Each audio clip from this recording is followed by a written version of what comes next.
قال النبي صلى الله عليه وسلم من قرأ آية الكرسي في كل دبر صلاة مكتوبة لم يمنعه من دخول الجنة إلا الموت أو كما قال النبي عليه الصلاة والسلام قرآن حديث দিয়ে বলছি আমার নবী ইরশাদ করেন রাতের বেলায় নয় যেই মুসলমান নরনারী ফরজ নামাজ আদায় করার পর ডানে বামে সালাম শেষ করে আয়াতুল কুরসি তেলাওয়াত করবে, আমার নবীজি বলেন ওই মুসলমান এবং জান্নাতের ভিতর কোনো দিনই পার্থক্য থাকবে না, হেজাব থাকবে না, শুধু একটা মত আছে, মৃত্যু হওয়ার সঙ্গে সঙ্গে পর্দা উঠে যাবে, আমার বান্দা জান্নাতে চলে যাবে। সুবহানাল্লাহ।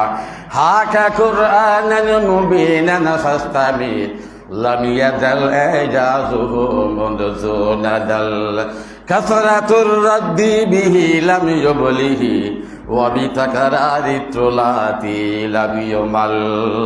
আল্লাহ সবাইকে আয়াত কুরসি পড়ার তৌফিক দান করুক, আমিন।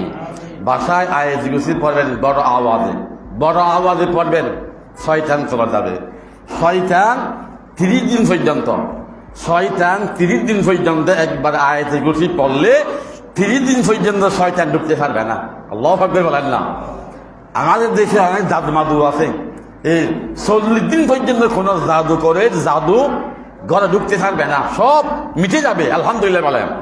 এমন একটা পাওয়ারফুল আয়াত, আয়াতুল কুরসি মাত্র একটা আয়াত, কোন সূরাও নয়, শুধু একটা কি বলেন না আয়াত বলেন। ও আয়াতটা নাজিল হওয়ার সময় জিবরাইলের সঙ্গে আমার নবীর কাছে যখন আয়াতুল কুরসি নাজিল হলো, জিবরাইলের ডানে বামে সামনে পিছনে 30,000 ফেরেশতা ছিল। সুবহানাল্লাহ। আপনার কথা বুঝছেন? ওই আয়াতটা নাজিল হওয়ার সময় কয় হাজার ফেরেশতা ছিল? 30,000। বলেন না কয় হাজার? 30,000। কোনো একটা লম্বা সূরাও নয়, সামান্য একটা আয়াত। ওই আয়াতটা নাজিল হওয়ার সময় 30,000 ফেরেশতা নাজিল হয়েছে। দেখেন, ও আয়াতের মর্তবা সম্মান বোঝানোর জন্য আল্লাহ পাক ফেরেশতা পাঠালেন। আল্লাহু আকবার।